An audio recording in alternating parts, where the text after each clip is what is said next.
Dan itu ada beribu-ribu keadaan yang Anda tidak tahu di Indonesia. Misalnya ini, kira-kira jumlah koruptor dibanding jumlah yang ditangkap oleh KPK, itu piro ping piro? Roh kan? Gak iso. Jadi begitu banyak hal yang Anda tidak mungkin tahu. Nah, jangan ditambah dengan racun-racun di medsos yang Anda tidak mungkin tahu. Nah, gak mungkin tahu yang nganggo akal sehat. Oh mungkin iki mungkin iki. Iki mungkin. Oke, gak mungkin ini gak masuk akal. Iku tok. Tapi jangan disimpulkan mana yang benar. Nek subhat ya wis tinggalan. Sing penting kon urip apik di wilayahmu, di perusahaanmu, di kampungmu, di keluargamu. Cukup menurut sebab untuk mengetahui benar secara objektif gak ono dalane rek, gak ono dalane. Kon kapusan kabeh engko. Kapusan. Ini ngomong mitos akeh tapi saya nggak akan ngomongkan. Pokoknya ngene rek, iku mek innama amruhu idza arada syai'an ayakullahu kun fayakun. Nek ngono tok.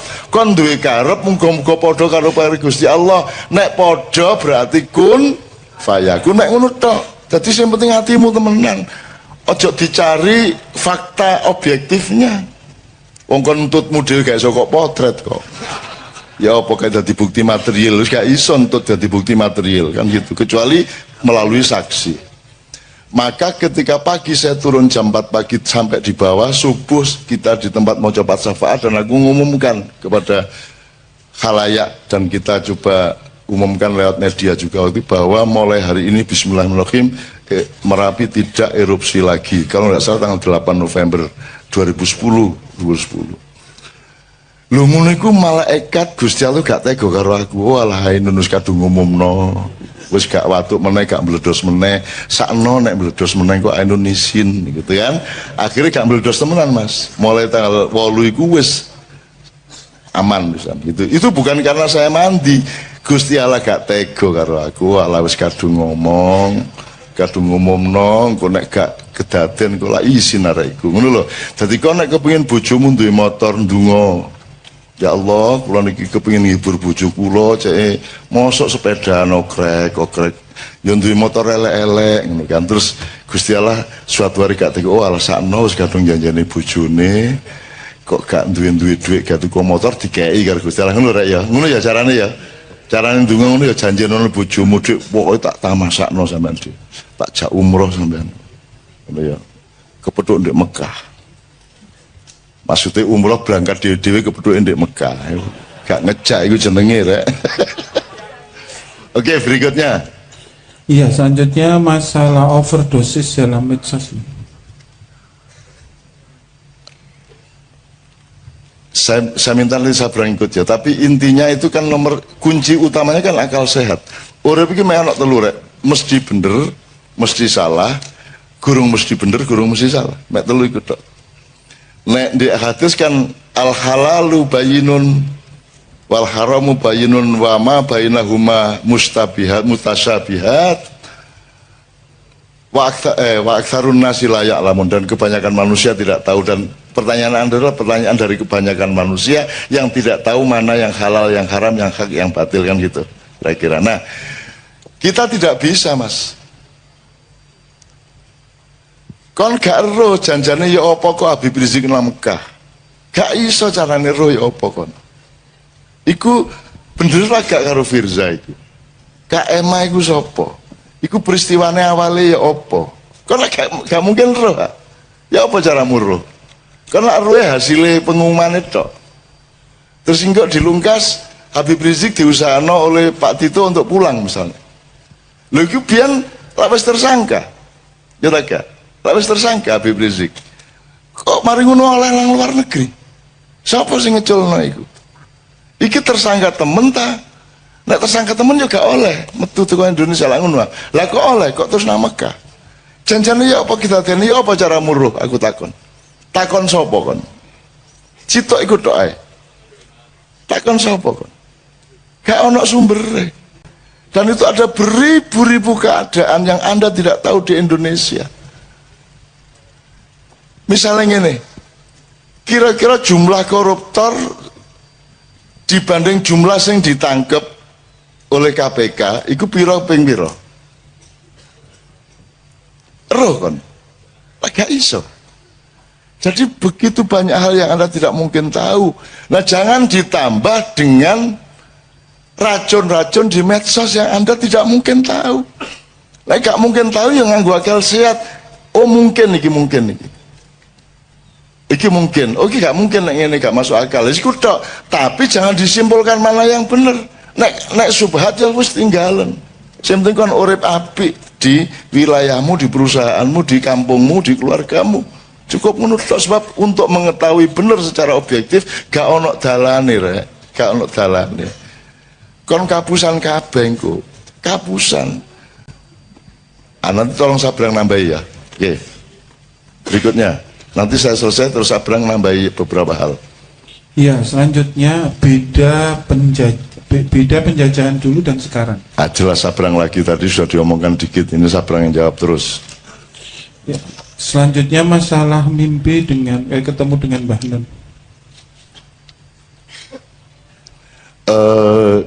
Iki ya gampang-gampang angel iki. Engko kok arane aku iki senengane ngleboni awakmu pas turu ngono kan. Yo gak rek jan itu semua ciptaan Allah, semua rekayasa Allah, semua irodah dan amrullah. Saya itu hanya bagian dari kehendak Allah, Anda juga bagian dari kehendak Allah. Yang kita cari bukan kebenaran saya datang benar ke mimpimu apa tidak, tetapi bahwa Allah nyambung antara awakmu nang karo aku lak ngono. Iki sing pasti. Awakmu disambung karo aku awakmu disambung awakmu karo aku siji. Fakta yang kedua yang pasti benar adalah kalimat itu harus saya respon. Bahwa Al-Quran itu ada 2 dimensi, ada 3 dimensi. Sing gak bener adalah ngomong aku iki wis 3 dimensi, gak mungkin aku ngomong ngono. Gak mungkin aku ngarani aku iki wis makrifat rek. Gak mungkin aku ngomong ngono lah. Aku tahun ketemu Nabi Khidir nganggo serban kayak Pangeran Diponegoro. Gak tahu, gak kira aku ngomong ngono iku. Aku paling bayangno Pangeran Diponegoro iku nek jajal nek helman ya apa. Jadi aku gak mungkin ngomong ngono, tapi ilmu yang saya omongkan di mimpi Anda itu dalam tanda petik bisa kita cari kebenarannya. Bahwa selama ini Al-Quran kita perlakukan secara akademis. Jadi misalnya ini, sing sopan ya opo nek ngomong tentang Allah Rasulullah, ternyata kesimpulannya adalah yang sopan menurut balai bahasa. Wahai manusia, siapakah engkau? Ngono sing sopan. Rek, ngono gak sopan.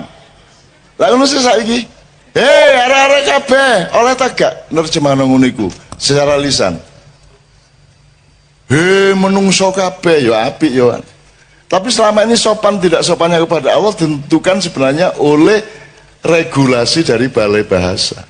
Sing dianggap resmi secara akademis ngono sing apik. Nek sing dulinan kaya awake dhewe guyon iki dianggap elek. Terus kita dituduh kok ngono sih karo Gusti Allah.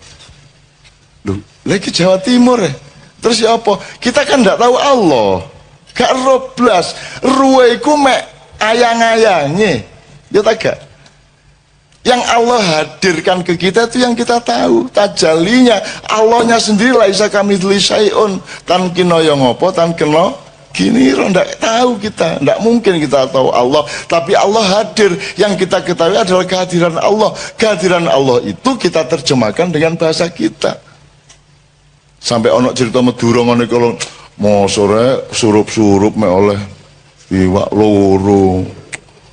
Jari Rahman Rahim sampai ning ngene iki lho ya. Itu guyon-guyon ngono aja dimensone Pak Orek.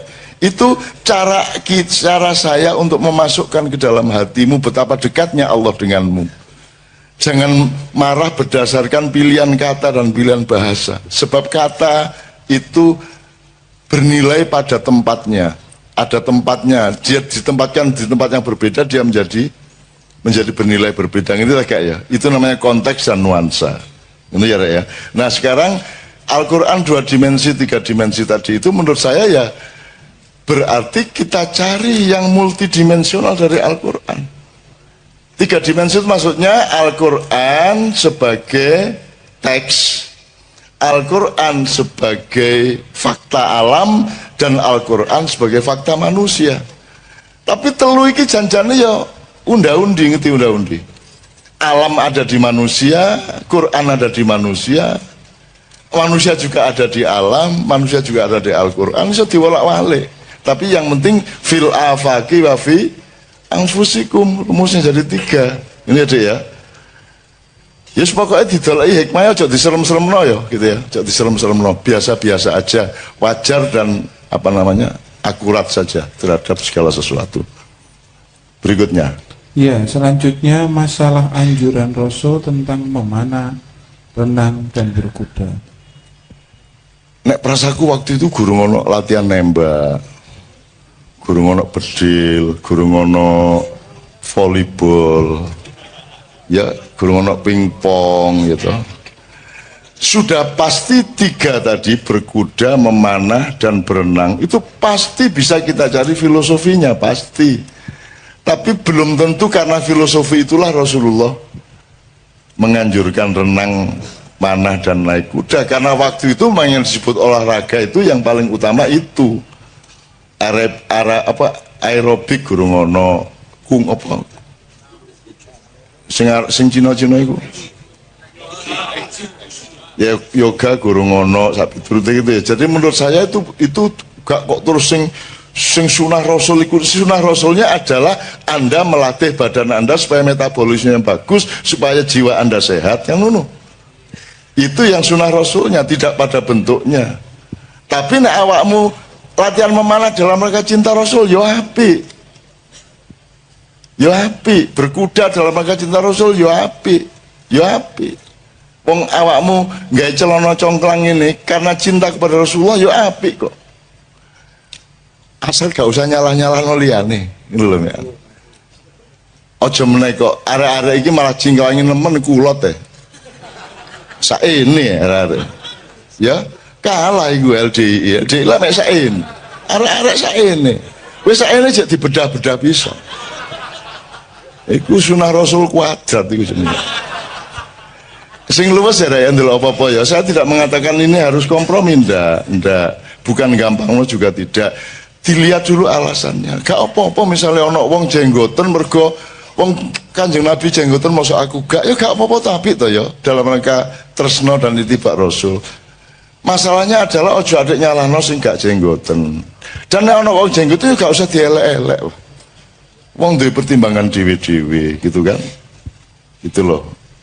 Urip iku pokoke ombone gak karu-karuan, luas gak karuan, ojo nyacat-nyacat nemen-nemen gitu ya.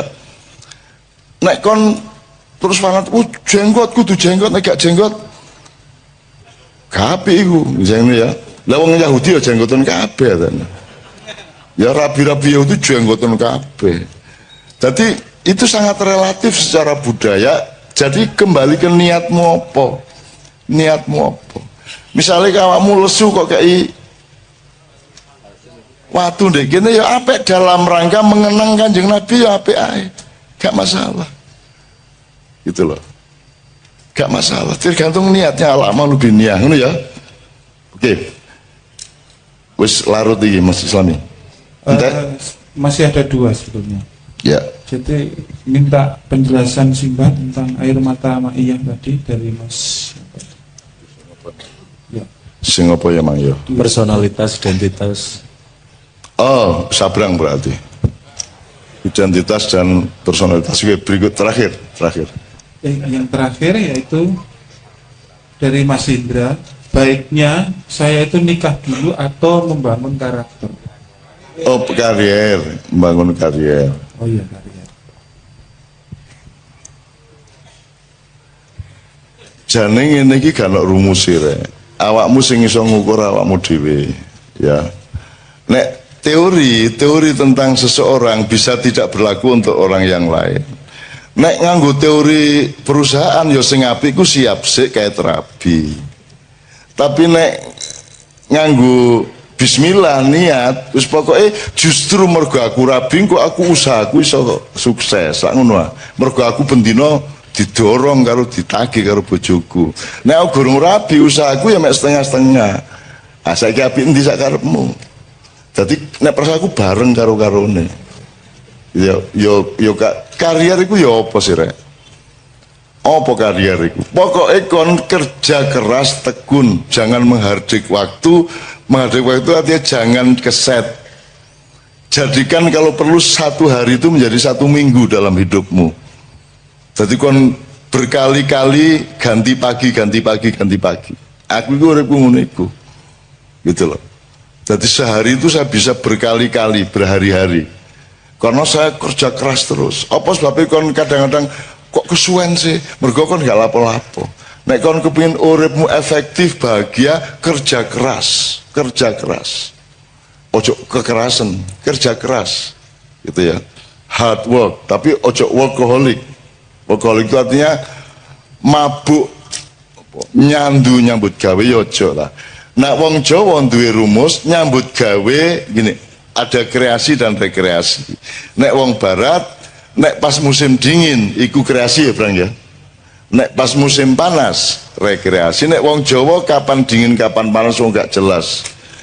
Maka teori kita berbeda. Kita kreatif harus kita berkreasi harus dengan perolehan rekreatif juga.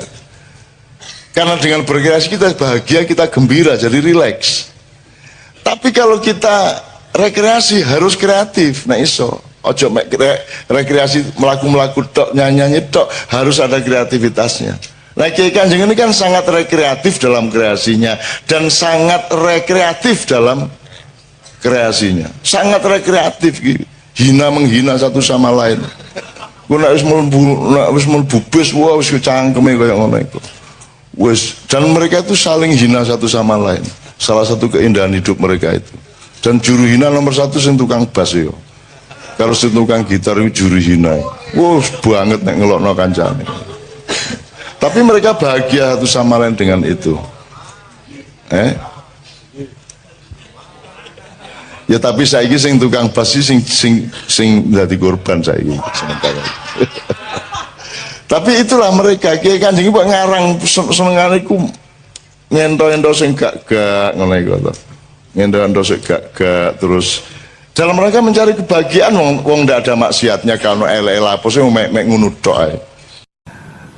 Menggali tambang dihabisin sehabis-habisnya ataukah kita toleran kepada anak cucu kita yang harus mendapat bagian? Saya tanya, regulasi pemerintah selama ini pakai saum apa tidak? Tidak. Jadi puasa tidak pernah diingat oleh para stakeholder, apa pertambangan atau apapun saja. Padahal selamatnya manusia hanya kalau dia mengerti puasa. Mas, ternyata rapat kabinet, rapat DPR, rapat Pemprov nomor 1 adalah menyadari di mana, kapan, seberapa puasa harus dilakukan, benar nggak? Dan itu tidak pernah menjadi kesadaran negara kita. Itu makanya nggak usah terlalu percaya. Gitu. Kamu milih yang baru yang kayak apapun ternyata juga nggak puasa. Kan sudah berkali-kali toh. Gitu. Tapi saya dengan penuh kesabaran mendengarkan perdebatan mengenai hal-hal yang saya sudah lama tidak percaya. Tapi tidak ada masalah. Tidak ada masalah. Saya sangat sabar untuk mendengarkan hal-hal yang ngopo jaga-jaga. Oke. Ya aku ndak anti, aku lapo anti-anti. Gitu loh. Antimu tak. Dari dulu kan saya sudah ndak setuju. Lah yang dulu milih siapa? Lah kok sekarang sambat ke sini? Lah yang milih Jokowi dulu siapa? Lah kok sekarang dibicarakan di sini? Kita di sini syahadatnya jelas. Allah, Muhammad, yang lain nanti dulu. Kan begitu? Kan jelas. Kita ndak ganggu, silakan mau kamu ambil, mau kulum, kok mut, kok kerakoti, ndak karepmu. Tapi kalau kita disuruh mengakui itu urusan lain. Gitu loh. Kalau yang diakui itu sudah cetok, bojoku tak akoni, bapakku tak akoni, Gusti Allah tak akoni, Kanjeng Nabi tak akoni, anakku tak akoni, ya toh, konco-konco tak akoni, liyane kok sih. Nanti dulu, apamu, apaku awakmu itu. Kok aku kudu ngakoni awakmu, kan gitu. Jadi aku Ya seneng-seneng ae ngrungokno cacakne ya seneng-seneng. Tapi ya gak ono gunane ngomong ngene ngene. Anda punya kehendak, saya punya kehendak, dan Allah punya kehendak, dan Allah menyatakan percayalah bahwa yang berlaku adalah kehendak Allah Subhanahu wa taala. Nah, jadi saya mohon sama Allah, ya Allah ini anak-anak udah setor takbiran. Jadi tolonglah yang punya keinginan-keinginan yang sudah ngempet itu dikabulkan. Amin. Gitu ya. Amin ya rabbal alamin. Oke, pertama. Jadi kita resume sedikit pengetahuan dasar mengenai takbir, puasa, Idul Fitri, hari raya dan seterusnya. Beberapa hal aja ya untuk nginget-inget aja. Biasanya kalau Idul Adha itu takbirannya bisa sebulan penuh. Tapi kalau Idul Fitri sehari. Artinya sesungguhnya Id yang lebih agung di mata Allah itu Idul Adha, bukan Idul Fitri. Itu ya. Jadi kita agak terbalik. Ya tapi tidak apa-apa, Indonesia terbalik itu sudah kerjaannya ya. Terutama di bidang politik dan pemerintahan. Memang sudah hafal, seluruh penduduk langit sudah hafal. Oh, kalau yang terbalik itu namanya Indonesia. Gitu. Wis ora apa-apa, Singapura wae. Sing go dilebokke swarga kabeh ning neraka 300 tahun. Kedua, ini sudah Idul Fitri, sudah hari keberapa ini? Hari ke-7 kok kita masih takbiran, ini normal enggak? Enggak pernah toh biasanya, tapi masih boleh enggak?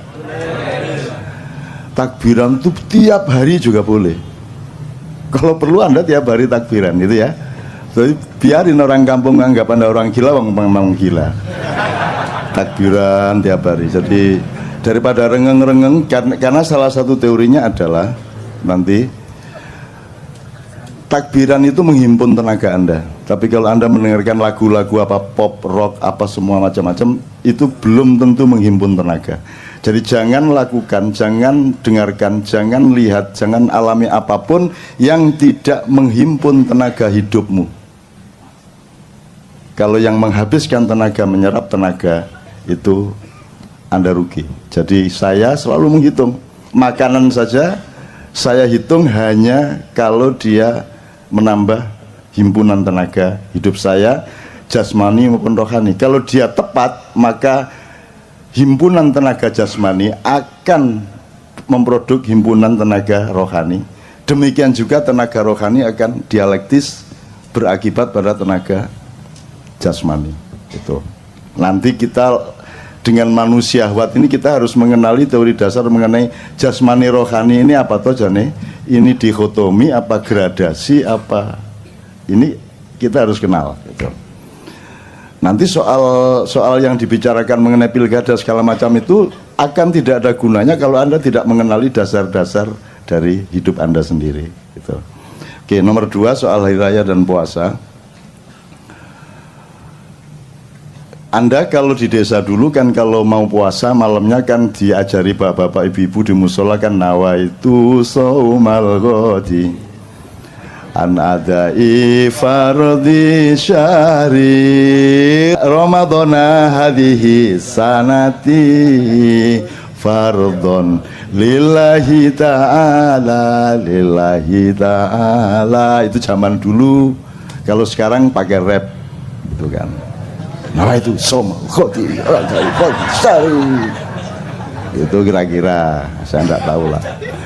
Cuman yang ingin saya omongkan dari kalimat ini itu kan kalimat bikinan kita sendiri. Nawa itu artinya aku berniat, pasten ya, saum puasa besok pagi atas dasar keikhlasan saya kepada Allah gitu. Nah di dalam Al-Quran tidak ada disebut saum tapi siam, gitu, siam Ramadan. Jadi kenapa kok niat Anda nawaitu saumal ghadi kok tidak nawaitu siamal ghadi? Ya enggak apa-apa sebenarnya, enggak ada masalah. Jadi saya ini bukan sedang mempermasalahkan. Cuman kalau ngerti bedanya hidung sama bulunya kan lumayan daripada nggak ngerti bedanya kan gitu kan. Kalau sudah ngerti bedanya ini jempol kaki, ini jempol tangan kan agak lebih selamat hidupnya daripada Anda tidak ngerti bedanya jempol Anda sama hidung Anda kan gitu kan. Jadi gini, jadi kalau saya menafsirkan, siam itu adalah prosedur atau syariat untuk melakukan puasa, tidak makan, tidak minum dan memasukkan apapun, tidak melakukan sejumlah hal yang biasanya boleh dari subuh sampai maghrib, itu siam. Maka Ramadan disebut ar-Ramadhanu madrasah. Jadi Ramadan itu adalah diklat, pendidikan kilat 1 bulan.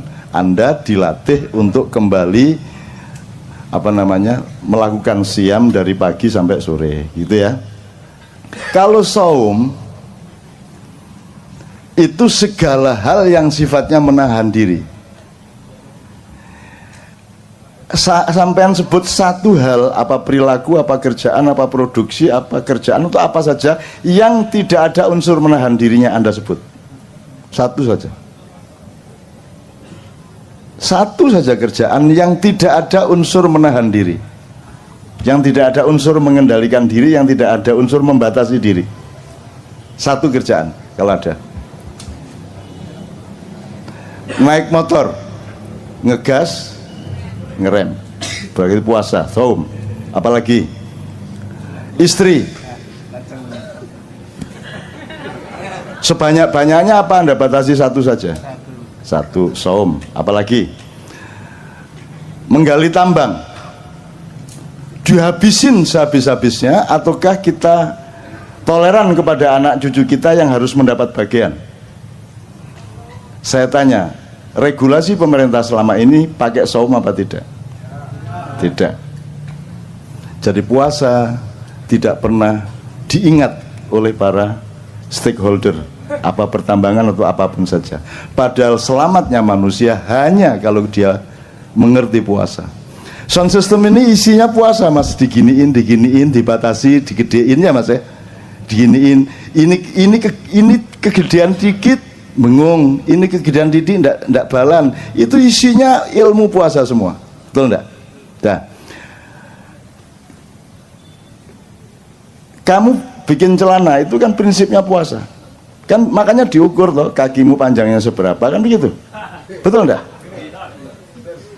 Nah, itu prinsip puasa. Mas, ternyata rapat kabinet, rapat DPR, rapat Pemprov, nomor satu adalah menyadari di mana, kapan, seberapa puasa harus dilakukan, benar nggak? Dan itu tidak pernah menjadi kesadaran negara kita. Itu makanya nggak usah terlalu percaya. Itu. Kamu milih yang baru yang kayak apapun ternyata juga nggak puasa. Itu kan sudah berkali-kali toh. Itu. Tapi saya dengan penuh kesabaran mendengarkan perdebatan mengenai hal-hal yang saya sudah lama tidak percaya. Tapi tidak ada masalah. Tidak ada masalah. Saya sangat sabar untuk mendengarkan hal-hal yang ngopo cah-cah. Oke, ini udah jangan terlalu panjang, nanti jadi ceramah puasa. Jadi ngerti bedanya saum sama siam ya. Keselamatan hidupmu, bahkan kaya tidaknya hidupmu tergantung pada kecanggihanmu di dalam menentukan kadar puasamu di dalam pekerjaan, dalam jualan segala macam. Anda jualan bebek goreng, mentang-mentang laris, maka sampai jam 3 malam Anda masih ladeni. Jadi akhirnya beli bebek lagi untuk supaya Anda bisa goreng lagi. Tapi percayalah, kalau Anda melampiaskan, kalau Anda berhari raya tiap hari di warung Anda, maka usia warung Anda juga tidak akan lama. Kalau Anda membatasi jamnya, pokoknya saya cuman jualan bebek paling banyak 50 atau paling banyak 25, habis tutup. Kayak ceker di Solo, kalau Anda lewat Solo itu buka jam 2 malam, tutup jam 5 pagi. Dah. Pokoknya jam 5 pagi tutup. Pokoknya jam 2 baru buka. Meskipun sudah antri sejak jam 11, pokoknya jam 2 tutup. Kalau Anda punya prinsip puasa seperti, maka Anda memiliki kecenderungan terhadap keawetan atau keabadian. Begitu. Kalau kamu suka apa? Kalau suka makanan apa misalnya di Jakarta? Upamanya soto Betawi. Terus pagi soto Betawi, siang soto Betawi, malam soto Betawi, jam 2 malam soto Betawi. Kira-kira berapa lama usia soto Betawi di mulut Anda? Sebentar aja akan Anda bosan kan? Nah, jadi puasa sebenarnya adalah alat yang paling utama untuk mencapai keabadian. Itu ya saya. Itu salah satu contoh aja. Oke. Jadi sudah jelas ya puasa bedanya. Siam adalah diklat Ramadan. Kalau saum artinya adalah apa saja dalam hidup di mana kamu menerapkan prinsip untuk membatasi diri, menahan diri. Regulasi itu apa? Regulasi itu kan menghitung sesuatu secara akurat, secara tepat. Itu namanya puasa. Kan gitu Mas. Coba mentang-mentang seneng sama istrimu kok keloni ya bendino. Esok kelon, awan kelon, sore kelon. Kate ngantor sih dilu ngadeg duluan. Suwe-suwe bosen dewe mari ngono kan gitu. Maka harus ada puasa. Maka Rasulullah mengatakan makanlah kalau lapar dan berhenti makan sebelum kenyang, maka kamu akan sehat dan lebih lama keawetanmu, gitu ya Rek ya. Terus imsak. Di sini kalau imsak tandanya apa di Jakarta? Pakai teriak imsak gitu. Oh pakai sirine. Sirine. Enggak dong, kalau sirine itu buka, oh bapak ibu-ibu gitu. Kalau di Jogja imsak gitu ya, dari masjid besar Jogja itu Pak Jundi namanya itu, lagunya gitu imsak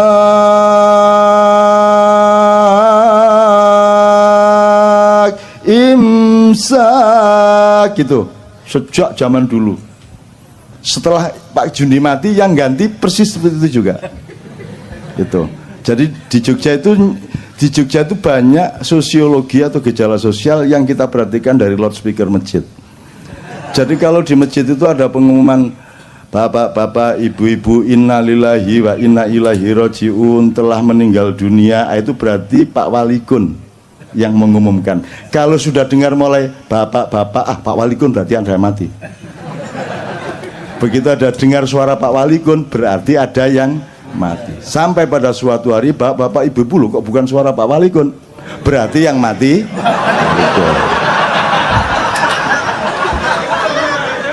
loh. Nyeneng no, hidup itu nyeneng. Dengerin gitu tuh aja sudah seneng kok.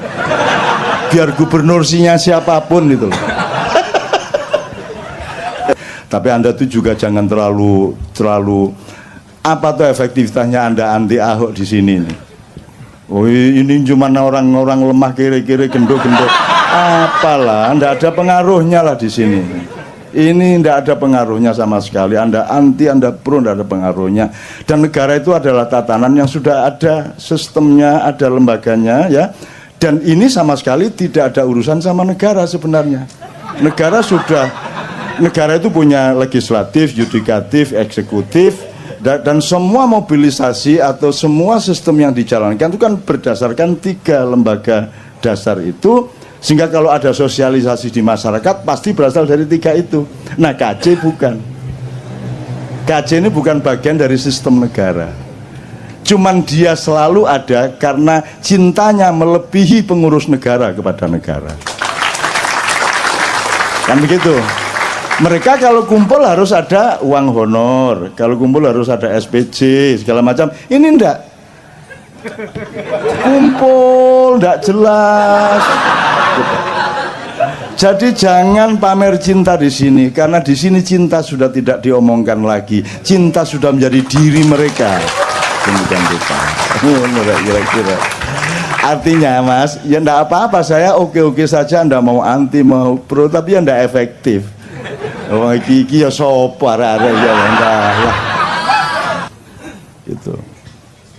Ya aku ndak anti, aku lapo anti-anti. Gitu loh. Antimo ta. Dari dulu kan saya sudah ndak setuju. Lah yang dulu milih siapa? Lah kok sekarang sambat ke sini? Lah yang milih Jokowi dulu siapa? Lah kok sekarang dibicarakan di sini? Kita di sini syahadatnya jelas. Allah, Muhammad, yang lain nanti dulu. Kan begitu? Kan jelas. Kita ndak ganggu, silakan mau kamu ambil, mau kulum, kok emut, kok kerakoti, ya karepmu. Tapi kalau kita disuruh mengakui, itu urusan lain. Gitu loh. Kalau yang diakui itu sudah cetok, bojoku tak akoni, bapakku tak akoni, Gusti Allah tak akoni, Kanjeng Nabi tak akoni, anakku tak akoni, ya toh, konco-konco tak akoni, liyane kok sih. Nanti dulu. Apamu? Apaku awakmu itu? Kok aku kudu ngakoni awakmu, kan gitu. Jadi aku ya seneng-seneng ae ngrungokno cacakne, ya seneng-seneng. Tapi ya gak ono gunane ngomong-ngomong ngene. Tapi wes ya, tapi jadi ini yang namanya kenduri cinta loh. Kita ndak anti, kita cuma ngomong kok. Jadi ya, tak tambah dikit ya. Ini puasa belum selesai loh ya. Ini puasa belum. Artinya saya ngomong puasa belum selesai. Oke, kita belok ke sini sedikit, sekedar untuk referensi. Jadi iblis itu dulu kan gelisah. Loh, ini Adam, kata Allah kan diciptakan sebagai khalifah di bumi. Kan gitu. Ini ja'ilun fil ardi. Lah kok ditaruh di surga? Siapa ini? Siapa yang naruh di surga? Bener nggak? Kan di bumi. Kok di surga? Yang cemas malah iblis. Aneh loh. Jadi yang taat sama Allah sebenarnya siapa? Bingung tak gak kon ya.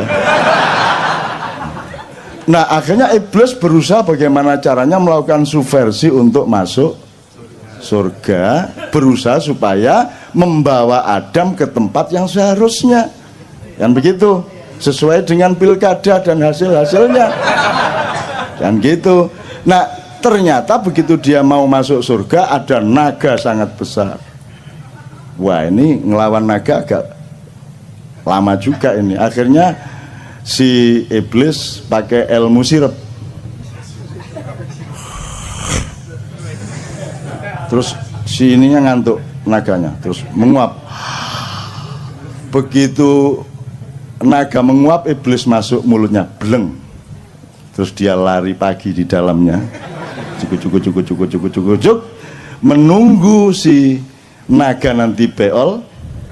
Terus dia ikut tainya. Begitu keluar, ekor naga itu ada di dalam surga. Oh no, baru dengar. Oh, saya juga ngarang kok ya. Loh, tapi silakan bantah kalau bisa. Terus begitu masuk surga ternyata ada pasukan lain. Pasukannya itu burung-burung, terutama burung-burung merak. Tapi itu dah tidak saya ceritakan. Pokoknya intinya sampailah dia ke Adam. Emang Adam makhluk bodoh sehingga bisa dipengaruhi iblis? Kan Allah mengatakan inna khalaqnal insana fi. Adam lebih unggul apa lebih rendah dari iblis? Lebih unggul. Ahsani takwim, dia sebaik-baik ciptaan, masterpiece-nya Allah. Masa bisa dipengaruhi iblis? Terus digoda iblis? Ayo, ye. Nggak bisa. Upama saya aja nggak bisa kok digoda iblis. Cuman iblis ini pinter, dia pernah kuliah di IKJ. Jadi iblis menciptakan kostum persis seperti malaikat Jibril. Terus dia pakai, pokoknya penampilannya persis Jibril sehingga Adam, wahai Baginda, ada apa gerangan? Baginda menemui aku, gitu kan? Terus diterima oleh Adam karena yang datang menurut Adam itu Jibril. Terus si Jibril palsu ini tidak menjawab, dia cuman menyeret tangannya Adam untuk mendekati sebuah pohon. Nah, di situ kesalahannya, wala taqraba hadhihi syajarah, jangan dekati pohon itu, kata Allah. Maka karena dia mendekati pohon itu dihukumlah Allah sehingga kemudian Adam dipindah ke bumi, kan begitu. Terus disimpulkan oleh manusia di dunia, berarti di surga itu ada pohon yang tidak boleh didekati, itu disebut pohon terlarang gitu ya. Betul? Pernah dengar pohon terlarang? Saya bilang, kalau di surga ada larangan aku mau rono aku. Surga tidak ada larangan dong, tidak ada pohon terlarang. Pasti harus ada analisis yang lain, bukan pohon larangan. Loh, kalau di surga ada larangan namanya bumi. Ini jangan, itu iya, sengsu jangan. Ngerti sengsu? Oseng-oseng asu.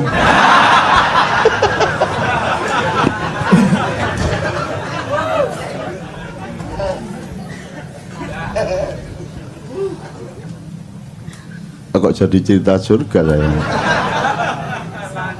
Oke, gini teman-teman sekalian, supaya Anda itu gini, saya itu tidak bilang bahwa yang saya omongkan itu benar. Saya itu ingin memberantas GR-nya setiap manusia di dunia, bahwa begitu dia ngomong, meskipun dia yakini, dia pikir itu benernya bener. Padahal setiap yang kita omongkan itu kebenaran relatif, dan mungkin nanti sore, besok pagi kita menemukan kebenaran yang lebih benar, betul enggak? Jadi semua yang saya omongkan itu juga jangan dianggap benar. Bahan saja, siapa tahu melalui omongan ngawur saya itu Anda oleh Allah diberi hidayah untuk menemukan kebenaran. Kan gitu. Jadi jangan percaya sama saya. Sebodoh-bodoh manusia adalah yang percaya kepada saya. Salahmu dewe. Terus nanti Anda masuk surga, ini saya gara-gara percaya sama Cak Nun. Salahmu dewe, kata malaikat Malik. Saya melakukan itu karena saya percaya sama kenduri cinta sama Cak Nun. Terus jare Malik, ya salahmu dewe, arek dapure koyo ngono kok percaya. Jadi jangan percaya saya kesini ini tidak supaya Anda percaya sama saya. Saya kesini ini mengajak Anda untuk percaya yang wajib dan sah dan tepat untuk kita percaya, yaitu Allah dan Rasulullah SAW. Ngono lho ya carane ya. Oke. Kembali ke iblis. Jadi pohon itu bukan pohon larangan, itu pohon. Jadi coba sekarang Anda referensinya gini. Allah itu di Quran, asalkan dia memberi gambaran sesuatu mengenai misalnya kalimat yang baik, peradaban yang baik, kebudayaan yang baik, pemerintahan yang baik, selalu pakai pohon. Wa mathalu kalimatin thayyibatin kasyajaratin thayyibatin atluha thabit wa far'uha fis sama, kan gitu. Jadi pohon itu selalu menjadi idiomatiknya Allah untuk menggambarkan sesuatu. Jadi pohon yang didekati Adam itu karena Adam masih baru akan sekolah di dunia. Kamu jangan dekat-dekat kepada pohon yang kamu tidak akan paham. Itu S3-nya surga. Jadi bukan larangan, gitu loh. Kamu wali kota belum selesai kok kamu sudah gubernur. Gubernur baru sebentar kok sudah presiden. Tak datengin iblis loh nanti. Kira-kira loh ya. Ya aku nggak ngomongin siapa-siapa, aku cuma memberi gambaran-gambar bahwa asosiasimu ke sana memang benar. Tapi kan saya nggak ganggu toh. Saya kan nggak ganggu, saya nggak pernah ngapa-ngapain, saya oke-oke saja. Saya tidak ada urusan sama dunia ini, kamu telan semuanya, aku nggak ada masalah. Gitu loh. Kalau aku anti korupsi, aku tidak eman emasnya, tidak eman duitnya. Tidak boleh aku eman duit atau emas. Yang aku eman adalah kenapa engkau berbuat jahat sehingga akan merugikan dirimu, merugikan anakmu, keluargamu, dan masa depanmu di depan Allah Subhanahu wa Ta'ala. Kan gitu. Oke, yuk iblisnya sudah ya. Teman-teman sekalian, kita kembali ke puasa. Jadi sekarang imsak tadi ya, imsak. Jadi imsak itu kapan waktunya? 10 menit sebelum azan subuh. Coba ini jawaban kayak begini ini bagaimana coba? Coba ini pekok banget lah masa dire imsak itu waktunya kapan? Dia bilang 10 menit sebelum azan subuh. Coba bagaimana tuh jawaban coba? Imsak itu dari subuh sampai maghrib.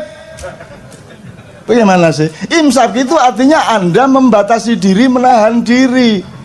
Tumsiku, Anda mengendalikan. Imsak itu pengendalian. Jadi imsak itu waktunya dari subuh ke maghrib. Ayo kok tadi jawabnya 10 menit sebelum zuhur. Lara-ara iki. Loh, wong kamu itu urusan satu kata belum beres mau ngurusi Ahok, itu bagaimana? Ya enggak apa-apa, ini guyon deh. Jauh cinta tanpa guyon itu kan bagaikan roti tanpa sambel ya apa gitu. Gitu ya Mas ya. Maka sebenarnya saya sayang sekali kemarin Ramadan tidak bisa ke KC karena giliran sama Leto sama Noe. Sebenarnya saya ingin kasih saran Anda untuk melakukan ijtihad dan eksperimentasi di masjid Anda masing-masing di kampung. Jadi imsak itu ketika 10 menit sebelum subuh itu kan memperingatkan sebentar lagi kamu harus menahan diri. Jadi sebenarnya kata-katanya imsak itu mengingatkan bahwa nanti kamu harus imsak. Bukan ini sudah imsak, bukan. Nah begitu Allahu Akbar, imsak dimulai. Kan gitu. Jam 7 imsak, 8 imsak, 9 imsak, siang imsak sampai jam 4 sampai baru nanti jam 6 kurang dikit baru imsaknya selesai. Jadi saya itu ingin menyarankan Anda mulai Ramadan depan itu sebanyak-banyaknya ucapkan imsak di masjid. Jadi Anda kalau mulai jam 11 mulai agak lapar, Anda ke masjid imsak. Dah. 3 kali gitu ya. Terus nanti jam 1 udah lapar-laparnya itu. Anda ke masjid lagi untuk supaya memberi semangat kepada orang yang berpuasa. Imsak itu saran-saran. Terus jam 3 itu juga sudah mulai wah buka masih lama gitu. Jadi lemes itu ucapkan lagi serentak imsak itu. Ya kira-kira orang sekampung keluar semua dibawain cangkul ndasmu dipakai. Padahal bener nggak yang Anda lakukan? Bener dah. Makanya kebenaran di depan atau di tengah orang yang tidak mengerti kebenaran itu akan menjadi keburukan. Kan begitu. Jadi kalau ada yang berani mencoba saya seneng loh itu. Saya seneng ya. Seneng aku. Kalau ada yang berani, masya Allah, ya Allah. Kalau Anda mati syahid yes.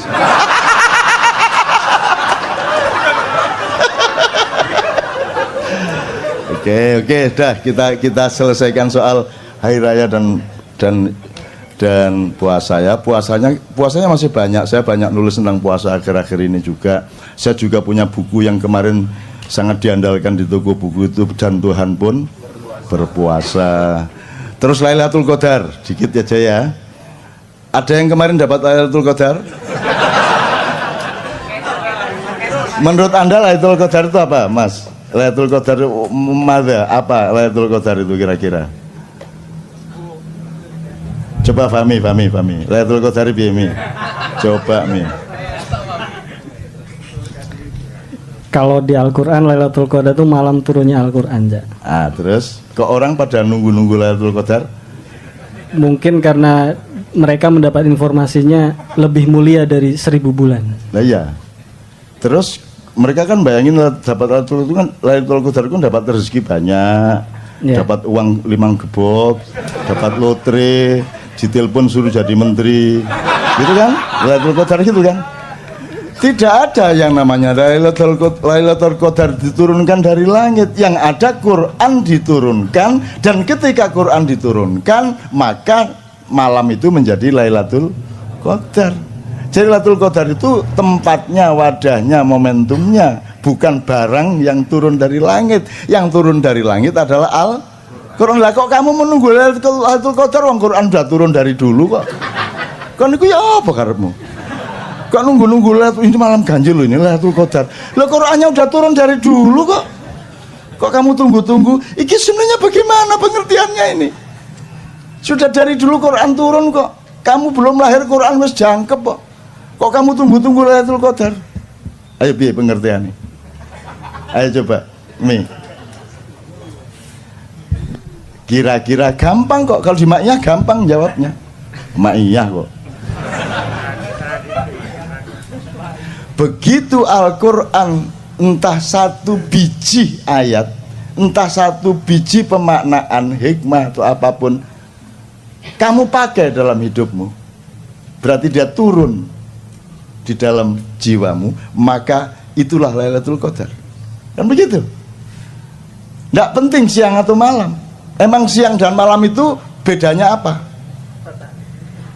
Kalau tidak percaya, tanya sama yang buta. Kalau kamu bedakan siang terang benderang, ngarepe wong picek kan, ayo ngomong. Sebab kalau ada orang buta, misalnya di asrama orang buta, terus Anda jadi saudara, bedanya siang dan malam itu kira-kira ya apa tinarare itu? Sik dolekno watu rek, watu. Jadi malam dan tidak malam, terang dan gelap itu kan hanya urusan panca indera, betul enggak? Begitu panca indera enggak ada, dia sudah tidak gelap, tidak terang. Apakah hidupmu hanya panca indera? Atau lebih tinggi dan lebih dalam dari panca indera? Apakah cinta bisa engkau pandang? Bisa engkau dengarkan? Yang bisa engkau dengarkan adalah ucapan yang seolah-olah mencintaimu. I love you, kamu dengarkan. Tapi cinta yang sejati bisa kamu dengarkan dengan panca inderamu? Nggak bisa kan? Nggak bisa. Maka Lailatul Qadar juga tidak bisa. Jadi Lailatul Qadar itu milikmu, kapan saja kamu ambil ayat itu kamu berlakukan dalam hidupmu, itulah Lailatul Qadar. Maka kita subjeknya, jangan nunggu-nunggu. Begitu malam ganjil ngene ngarepe omah.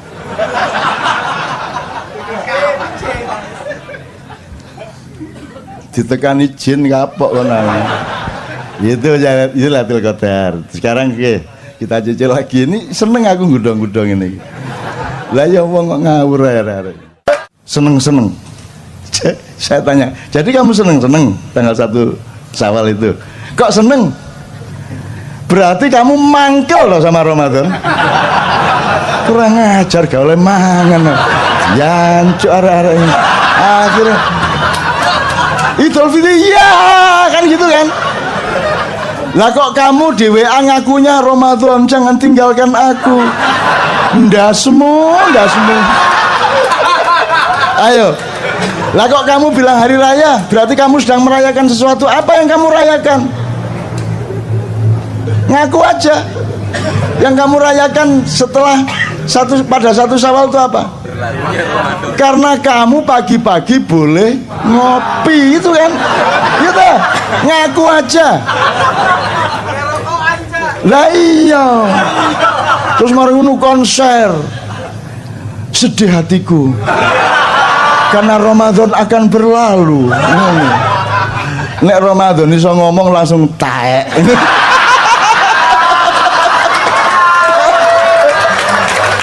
Maka jadi fitri itu ada dua makna epistemologisnya, harfiahnya. Satu, fitri dalam arti keaslian, genuinitas, originalitas, kefitrian, aslimu itu seperti itu. Alhamdulillahirrabbilalamin. Maju mendesak ke depan, tidak apa-apa ya. Bismillah. Coba satu kali takbir, karena Anda 3 Allahu Akbar, Allahu Akbar, Allahu Akbar. La ilaha illallah, wallahu akbar. Allahu Akbar walillahil hamd. Alhamdulillah. Hujan baik atau buruk tergantung Anda, tidak tergantung hujannya. Kalau Anda husnudzon, ya Allah, ini tanda bahwa Allah ikut bergembira atas kegembiraan kita, dan Allah memberkahi, mengabulkan apa yang ada di dalam hati Anda, maka insya Allah hujan ini merupakan tanda kabulnya doa-doa Anda. Benar ya? Oke, bismillah.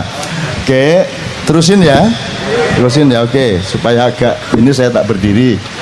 Ya bismillah. Saya mohon maaf saya tidak bisa melindungi Anda dari hujan. Saya sudah tawar tadi hujannya, tapi aku tidak bisa melindungi mereka. Wajah hujan, lo jangan dilindungi. Wong aku ini datang untuk mengantarkan rahmat Tuhan, gitu. Aku ya udah terusin, kalau sing deres ngono aku. Itu sampai mana tadi? Fitri ada dua macam.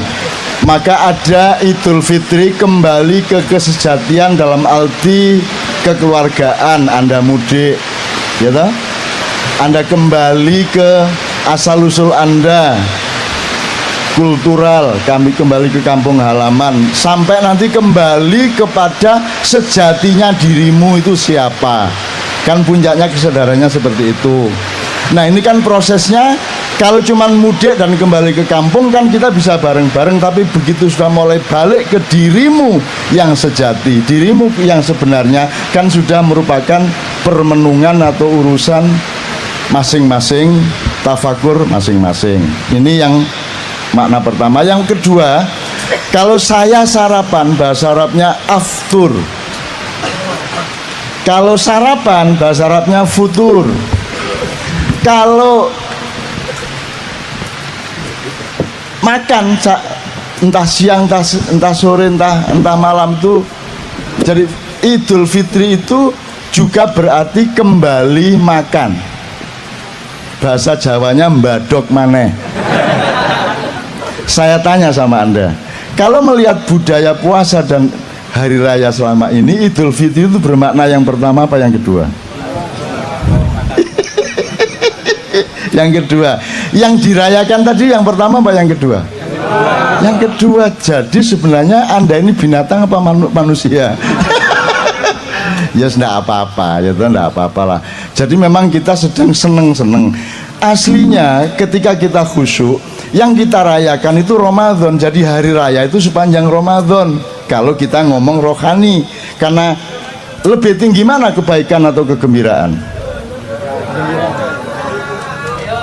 Oke, diatur lagi. Lebih bermakna mana lapar atau kenyang? Lapar. Lebih sehat mana